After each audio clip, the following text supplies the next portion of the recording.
Hey everybody, welcome back, and I'm here to talk to you about maple cap tellies. We got the new Noventa series Fender Telecaster 1P90. This is a maple cap neck.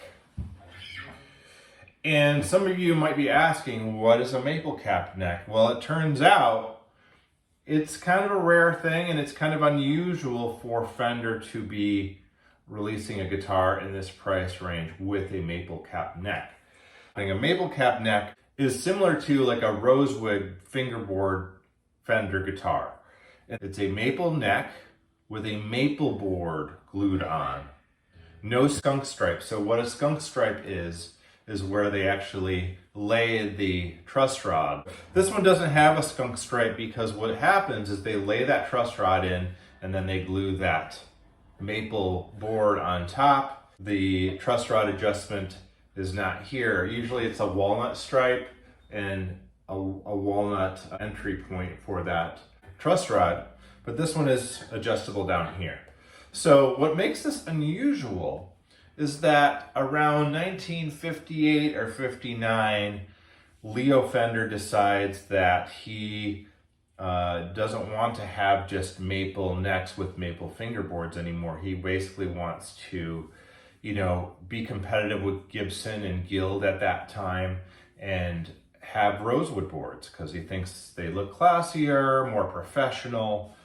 So he starts making those, and that's pretty much all the guitars in terms of Fender's lineup for that whole period from 59 in the 60s, in the mid 60s. But you had these guys, these one-offs that would go to Fender, and they were not your typical, customers. These guys were celebrity guitar players that would go to him and still want that maple board. He wasn't going to change construction back to like two different types of necks, one just maple and then one maple with a rosewood board. He basically just wanted to be able to use the construction that he had already been using and just glue a maple board on top of that. So, but those were one-offs. Those weren't in the Fender catalog, except for in 66 through 68, you actually saw these available for the normal consumer at Fender.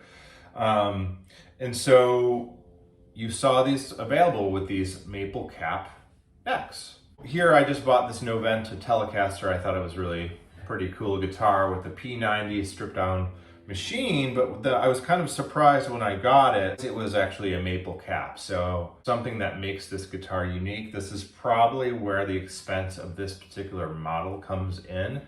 It's not necessarily fancier, but they have to change their processes just to be able to make this neck. So it's got a snappy tone. I think it's pretty interesting that they do it this way. It'll kind of be interesting to see how this plays out. Collectible, these unusual guitars because of these maple cap necks. I thought that was just really interesting. From 66 to 68, but then they started to actually manufacture full maple necks with the skunk stripe in there. So it was just that 2 years of 66 to 68 where you saw commercially available maple cap necks. So this is not a telly, but you can see here this is a full maple neck and board with the walnut skunk stripe. This is where the truss rod is inserted. If you want a little bit more information, I highly recommend the Ask Zach channel. He knows a lot about these maple cap Telecasters.